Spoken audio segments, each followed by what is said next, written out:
Hi everyone, welcome to my channel. My name is Humna. I'm creating these mindful art tutorials which have helped me in the past to connect to my own self and be able to gain clarity and hear my inner voice.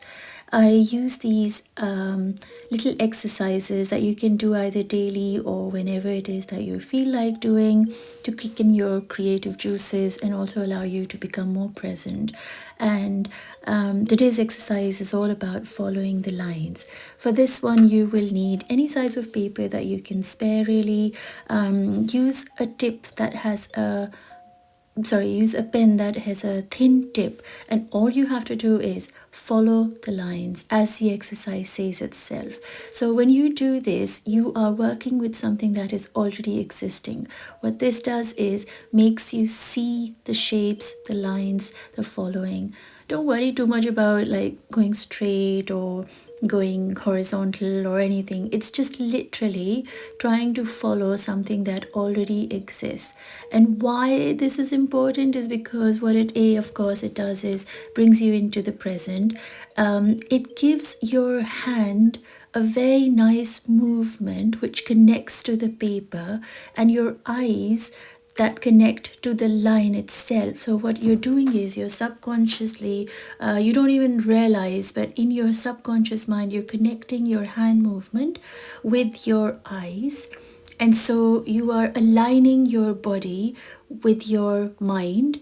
And so when you feel calm and you've become present, that is what the soul feels. Like it feels like it's sitting somewhere under a tree in a breeze and just being, just enjoying the being itself. And so this really is a very profound exercise. It's so simple, and you kind of look at it going, but really, does it really do that? Try it a few times. Don't try to judge what you're creating. Don't try to look at the end product. I always say this in my videos. Don't have the end in mind. Always go with the flow. The way to be in the flow is when you are present. And when you are present and you're following a certain act of repetition, what it does is it trains your mind. It connects your mind to being present. It really helps you in ways you cannot even imagine.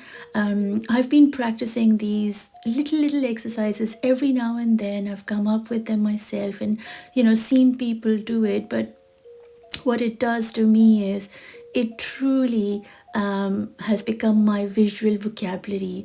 It's almost like creating these alphabets, right? So you have A, B, and C, and then you create a sentence. So in the same way, these are like, this is just A or B or whatever you want to call it. And then later on, when you make a bigger piece, you can incorporate these little alphabets, visual alphabets, into your pieces.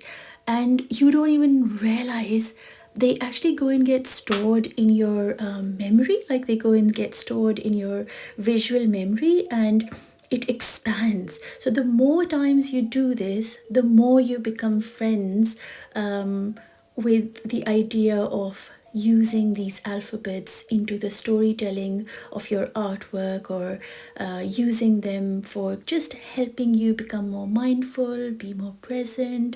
I generally try to do the thin lines because I challenge myself, because the farther ones you can do much more easily. But the whole trick is to allow yourself to be present, and wherever it is that you feel you want to go back in, always give yourself the freedom to move back and forth in your pieces. Like never restrict yourself saying, okay, I've done this part, this is it, this is the end, it's all over and done with. The whole idea of being creative is when you are able to go back and forth and back and forth, reevaluate, look carefully, try to understand what you've done, because you can live through life and not know why you were here. When you do these sort of exercises, it really helps you to come closer to the purpose of your being. It really makes your inner voice clear. It builds a communication, a channel between you and that what is your soul. So I hope this really helps you in some way, inspires you. And generally, I do advise to take smaller pieces of paper just because they're easy to finish, just like you see on the screen. But anyway, I hope this helps and motivates you, inspires you, and gives you a moment of silence with yourself. And if you enjoyed it, please do subscribe, like, and share. And I'll see you next time. Thank you.